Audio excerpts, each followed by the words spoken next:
Ladies and gentlemen, today is a big day. And the reason for that is I got a haircut. Just kidding. That's not the reason.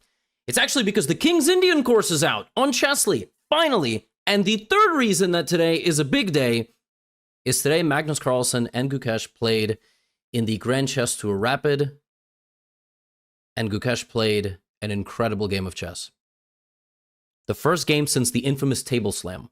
A moment that was seen by 500 million people around the world, memed into oblivion, a budding rivalry. Magnus Carlsen has not had a consistent rival throughout his career.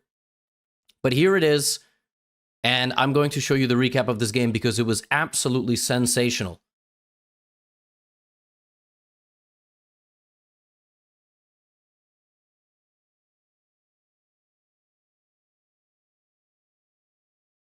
Simultaneous threats of infiltration over here, e4, covering important key squares. This is a great move.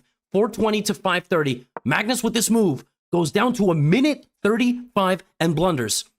Rook c5, counterpunch. Now, he probably saw that coming, which is why he gave a check. But after king back to g8, which is deemed a miss, but this is just game review being annoying, it's a big problem for white, who moves his rook to the wrong square.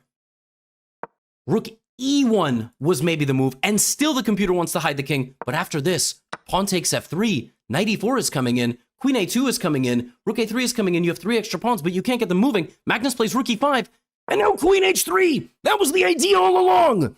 There was 2 infiltration spots, h2, g2, both hanging. Magnus has to take a pawn, but rook a3, knight c4 also. Rook a3 is going to be incoming on the next move, which is why rook a5 has to be played. Rook a3, knight c4. If you allow all of it, the king is just hunted out on both sides of the board, so Magnus has to give up a rook to survive the counterattack. His pawn is very close to promotion, but it's just not going to get there. Queen d7, but here comes knight e3. The rook is hanging. Queen g2 is there. Rook d2, check here. And Gukesh comes back with his knight. Knight c6, rook a5. Rook e5 is coming, and Magnus resigns.